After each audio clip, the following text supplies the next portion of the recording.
Hi everyone, welcome back to dinanddaf. We are going to be talking about Chezkat Gimel Shanim, which is the third perek of Bava Batra, namely the notion that somebody who has lived on a piece of land for 3 years without any protest from the original owner can claim that that land belongs to her, even if the original owner says, "No, it doesn't. I never sold it to you." Right? As long as she claims, "I bought it," the 3 years works in her favor. Now, this is a little bit of a head scratcher. It's a head scratcher from two perspectives, right? From one perspective, it's a head scratcher because it's like, wait a second, you have no shtar, you have no contract.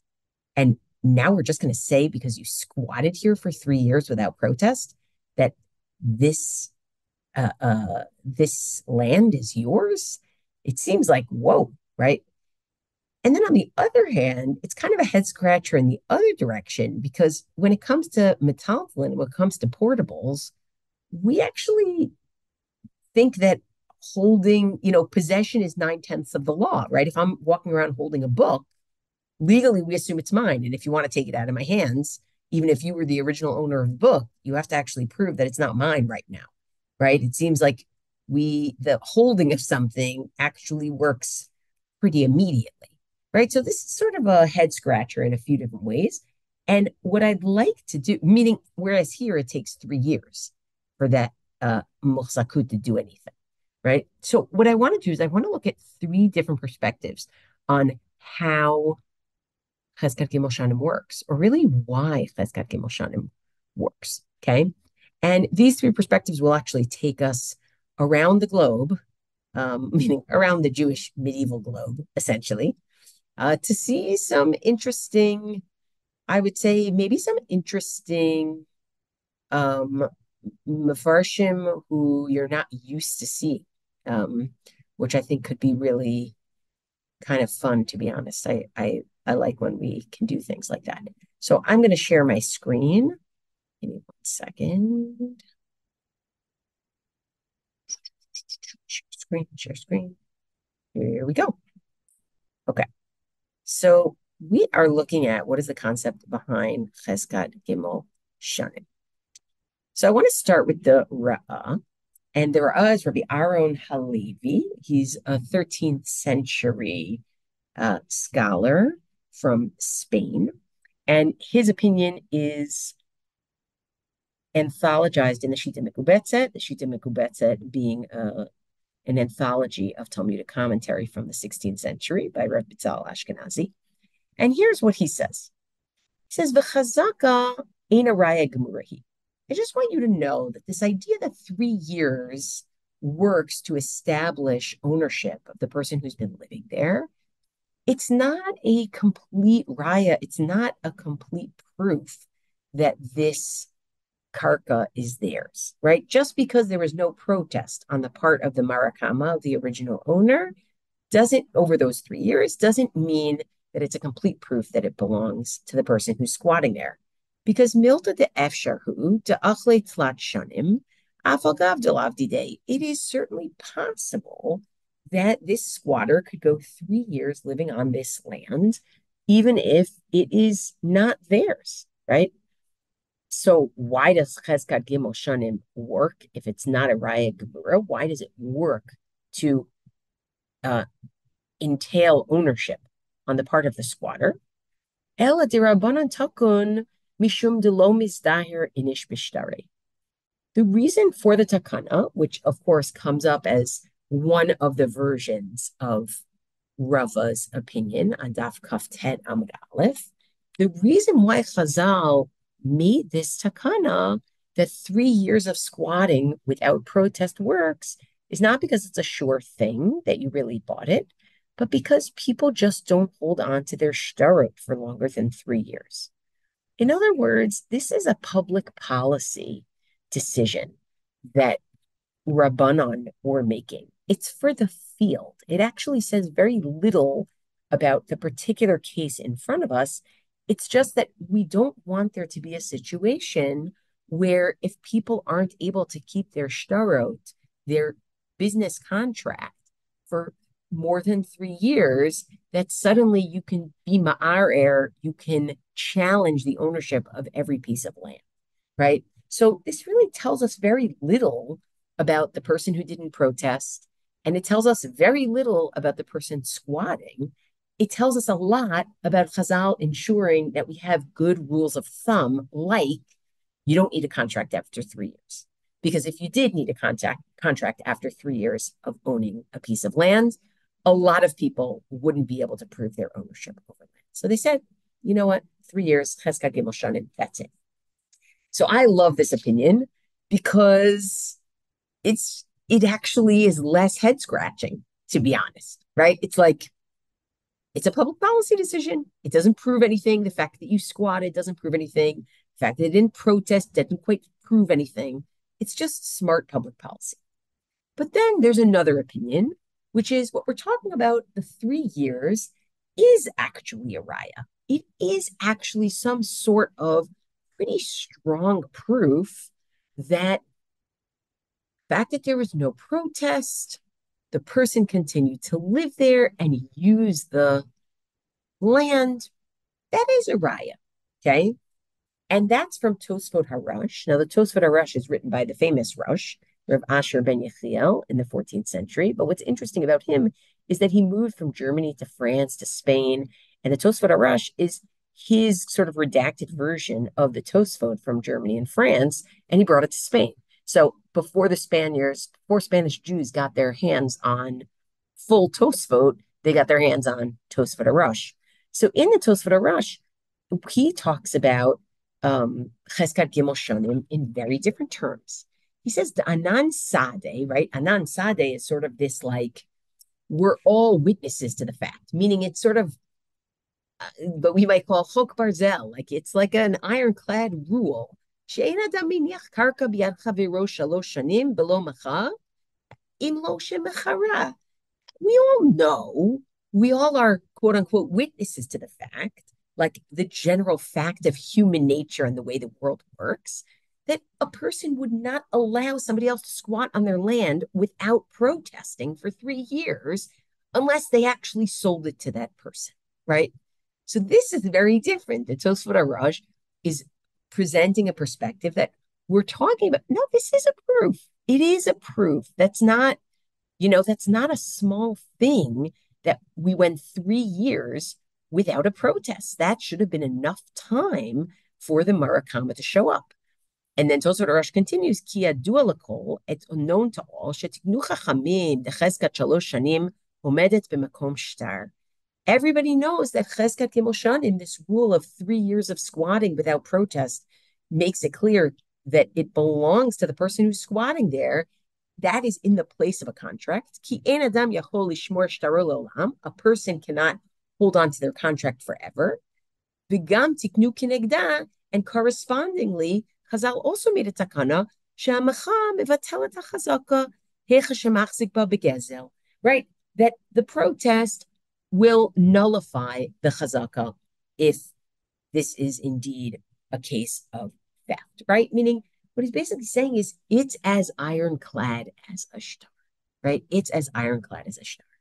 And when I look at that, I say to myself, well, this is very interesting because, what I mentioned at the beginning, that when it comes to metaltalin, when it comes to portables, we actually take physical holding, right? Possession is 9/10 of the law. We take it very seriously, right?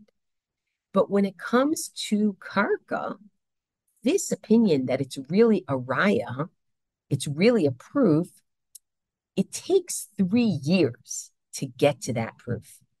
Perhaps because the chazaka of the marakama, the ownership of the marakama, of the original owner, actually is incredibly strong, right? When we're talking about a book, we're talking about a metaltalin, my name is not so attached to my portable items. But when we're talking about karka, my name is very attached to my karka. And in fact, that is what part of what makes my marakama status so much more significant. And in order to prove that it's been broken, you have to prove that I willingly, as the mocheret, as it were, that I willingly let you do this, right? Possession is not 9/10 of the law here. It's actually, we're trying to figure out the psyche of the potential of the marakama. Did they actually want to give this thing away, right? So if this is the case, or sell it for them, if this is the case, this is very different from what we saw in the Ra'ah, right? The Ra'ah was, this is a public policy thing. It tells you very little. It doesn't give you a real proof, right? It's a public policy idea. People can't hold their shtarot for more than 3 years. That's unreasonable to expect. So therefore, we come up with this rule of thumb. If it's been 3 years, no protest by Marakama, let it be, right? Whoever's living there is living there. Tosfot Arash say, no, we actually, the Marakama matters very, very much. And the fact that the Marakama matters so much means we need a raya brura. We need a clear raya. We need a clear as star situation. And that's going to take us 3 years, right? Great. There is a third approach. And the third approach is no, no, no, no, no. We're not talking about this being public policy. We're not talking about this being just a raya. What we're talking about is staying there for 3 years, living there is a kinyan. It's not proof that it was sold. It is the kinyan. And you actually see that in Rav Hai Gaon. Okay, so Rav Hai Gaon, also known as Rav Hai ben Shrira, and I actually have to just close this for a minute so that I can get it a little lower. Okay, I see it's on 112%. That's our problem. Okay, so Rav Hai Gaon, he is the last of the Gaonim. He's a Gaon from Pumbedita, Rav Hai ben Shrira Gaon, 10th, 11th century. I told you we were going to go to lots of different places. We've been to France and Germany, and we've been to Spain, and now we're going to Iraq, I suppose. Okay, so Rav Hai Gaon, he says in his Sefer Mekach Umemkar, listen to what he does. He compares 2 types of chazaka when it comes to karka. So one type of chazaka we seem to be talking about here, Chezkat Gimel Shanim. But another type of chazaka is a situation where somebody who's buying goes over to a piece of land in front of the marakama, in front of the one who owns it. And what do? They make some physical change in the karka, right? So they might, fence something in. They might lock a door. They might break through something, right? Something that shows their ownership and authority over it. So Rav Hai Gaon is actually going to compare this type of chazaka, because it's also called a chazaka, to Chezkat Gimel Shanim, in that both of them actually effectuate the kinyan, okay? Effectuate the acquisition. So here's how it goes.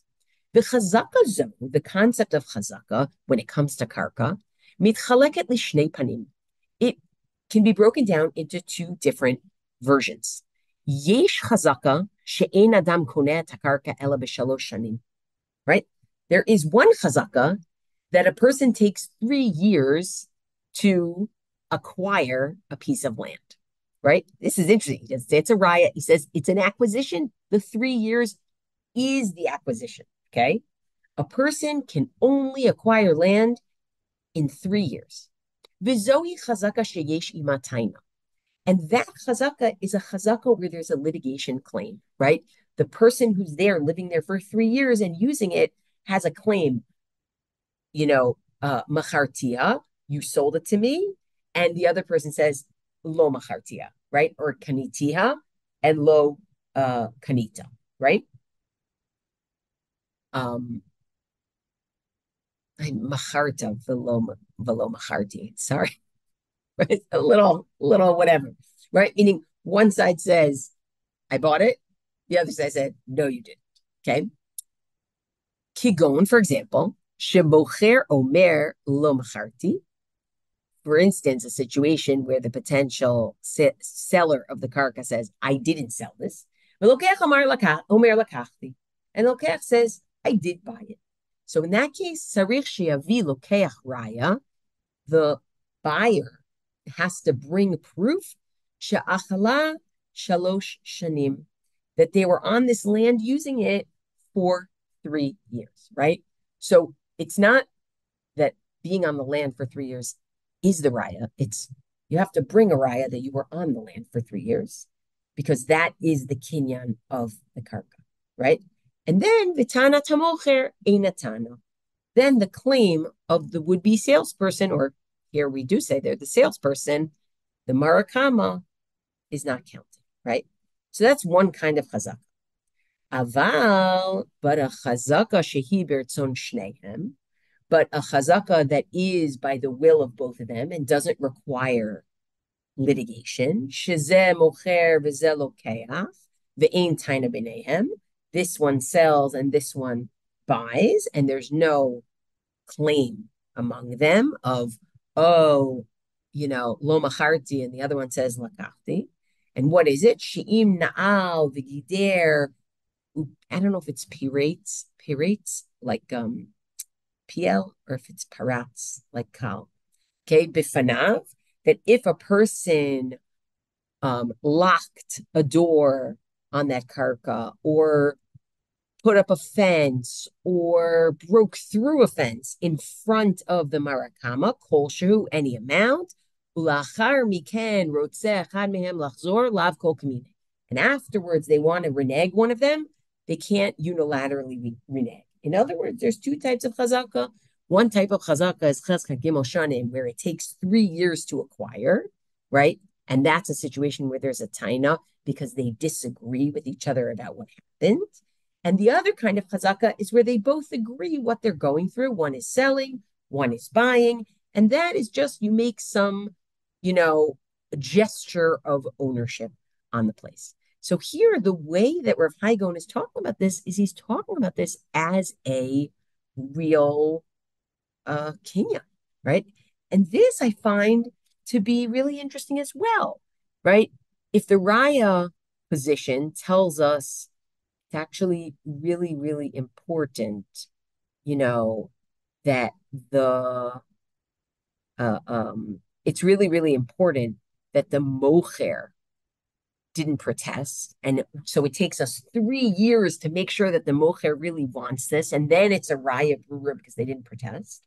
This idea that it's a kinyan actually puts a lot more power in the kona or the kona, the lokeach or the lokachat. It puts a lot more power in the hands of the squatter, right? It actually reminds me a little bit of, it's a little bit similar to metaltalin. Yeah, I have to hold it for longer, but it's still the fact that I'm holding it for a long time makes a big difference, right? Like the idea that this is a kinyan. It's not just a raya that the mocher was willing to get. It is a kinyan. Living on this land for 3 years makes me the owner. And it's really interesting to consider these three approaches of, is it public policy, or is it proof that the original owner really sold it? Or is it actually constitutive of the new owner acquiring it by living on it? It seems to me that when you look at the beginning of the third perek and you have different explanations as to how do we know that Chezkat Gimel Shanim works, what's the makor, what's the proof for it, whether from psukim or from logic, I think it's interesting to consider that perhaps the explanation that says that it's based on the shor muad, that it's based on just like 3 times an animal that gores, it moves from a tam to a muad.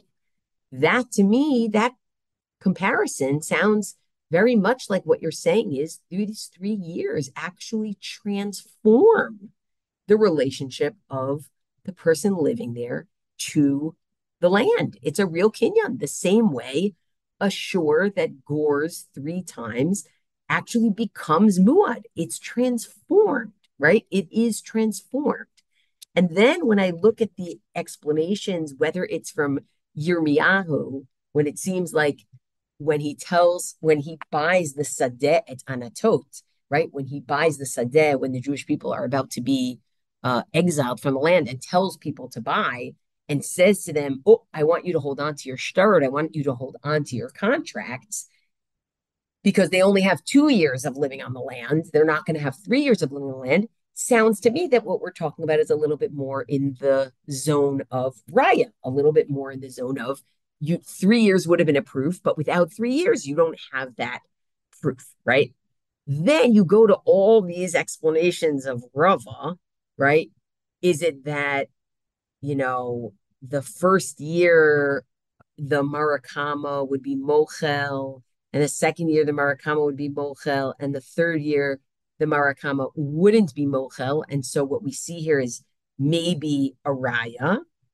Is it the first year the Marakama wouldn't be Makpid, the second year they wouldn't be Makpid, the third year they wouldn't be Makpid? Also, a little bit more in the Raya camp, I think.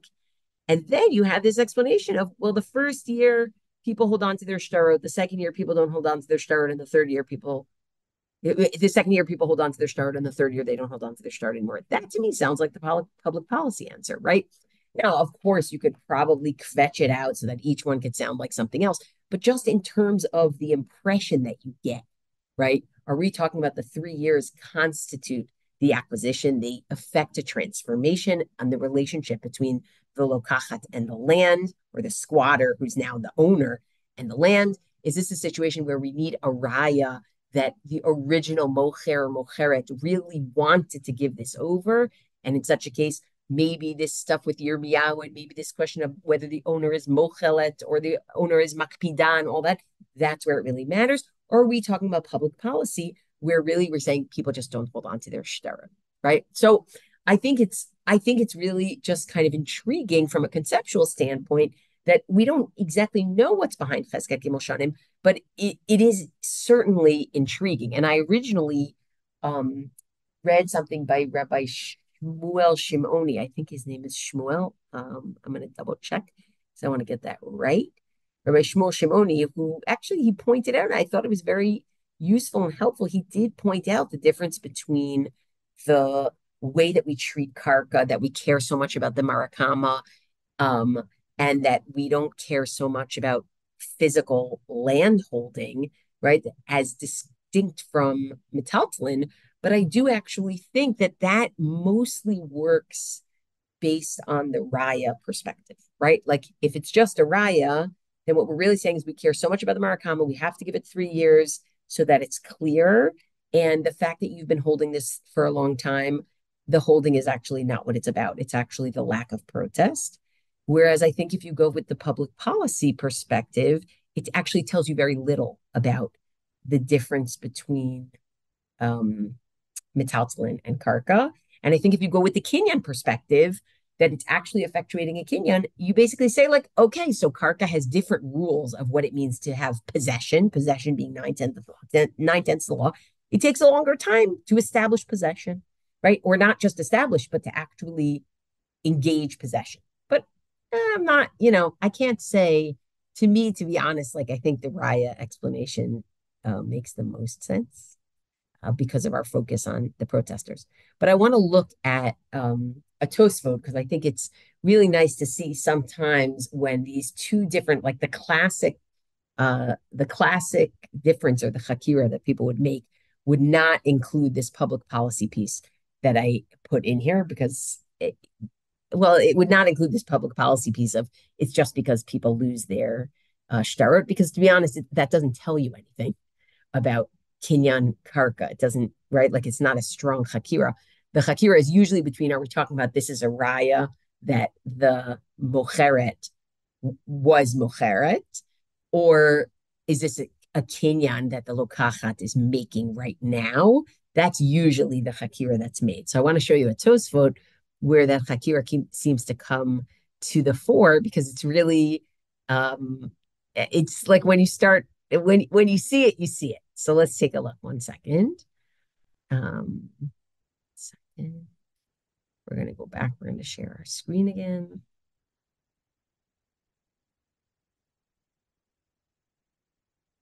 Okay. Okay. So take a look at this. This is really fun. So Tosfot and Bava Metzia, right? We got to always, take ourselves back. Tosfot and Bava Metzia are talking about the fact that, it's kind of interesting. We know that even though without the protest on the part of the Murakama, the squatter is now ne'emenet to say, I own this, right? However, it's actually the case, it seems, in the Gemara that the Murakama can say, yes, I gave it to her, the squatter, but I gave it to her as a mashkanta, meaning I gave it to her as like pledged property. And when I was going to pay her back the money that I owed her, she was supposed to give it back to me. Or I did let her live in this place, but I only let her live in this place to use the payrote, not to own the property. Now, I would actually be ne'emenet as the marakama to say that, right? Or the martakama, I suppose. So Tosfot ask a great question. They basically say, okay, so 1 second, you're telling me that if the squatter comes with a taina after 3 years, right? Lakachti, I bought it. And the Murakama says, Lo macharti, I didn't sell it. Why don't we believe the Murakama? After all, the Murakama could have made a better taina that would have gotten her more stuff. Like she could have said, oh, yeah, of course I gave it to you, but it was a pledge on a loan. And as soon as I paid you the loan back, you were supposed to give it back to me. And we'd believe her. Or she could have said, yeah, I let you live here, but I let you live here just to use the paper. And we would have believed her. So why don't we believe her now when she says, I didn't sell it? I mean, isn't this the classic migo, right? We believe somebody when they make a taina that doesn't help them so much because they could have made a taina that would help them more, right? So why don't we believe her? Why don't we believe that Marta come? So that's Tosfot's question. And you'll see in the answers, you'll see. So it goes like this. Why aren't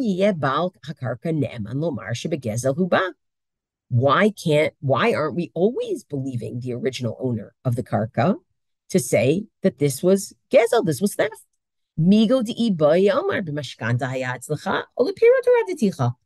Based on amigo, based on the fact that the owner of the land could have said, the original owner could have said, yeah, I gave this to you as a pledge for a loan, and you're supposed to give it back when I give you back the loan, when I pay you back the loan, or I put you here so that you could use the payroll.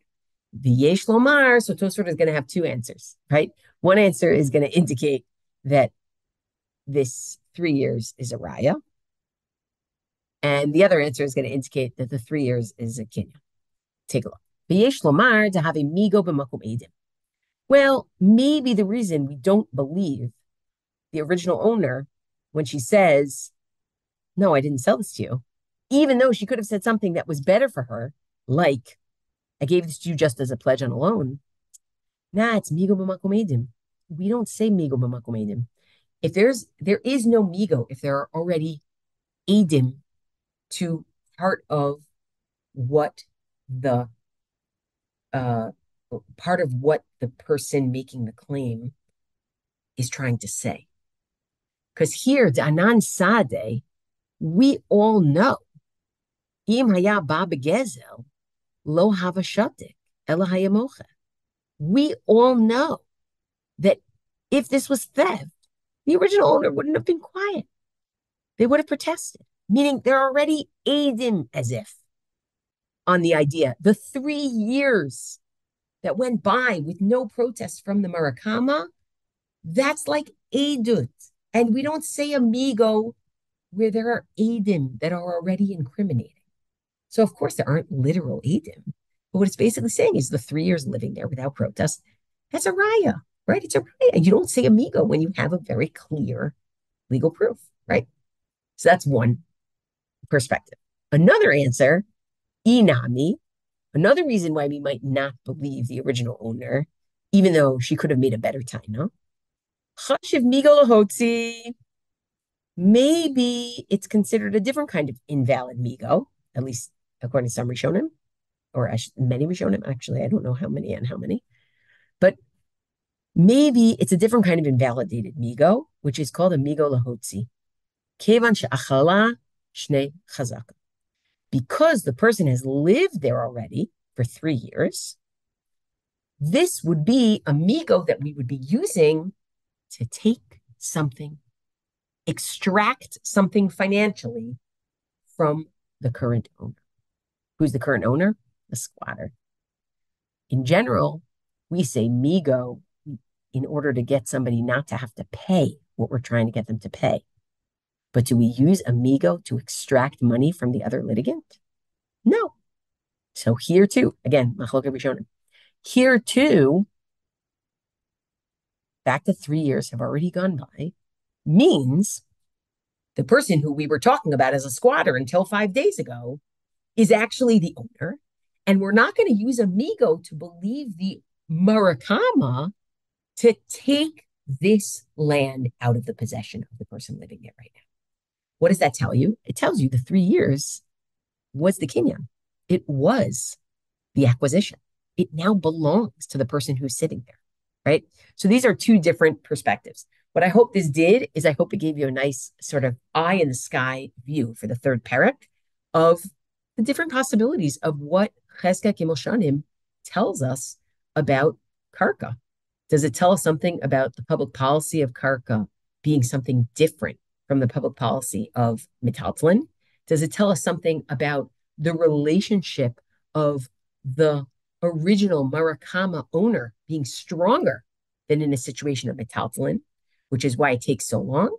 Does it tell us something about, well, this is just a different version of possession as 9/10 of the law. In the case of metaltlin, it's immediate, whereas in the case of karka, at least where it's contested, it takes 3 years, but it itself is a kinyan. Enjoy your learning. See you next week.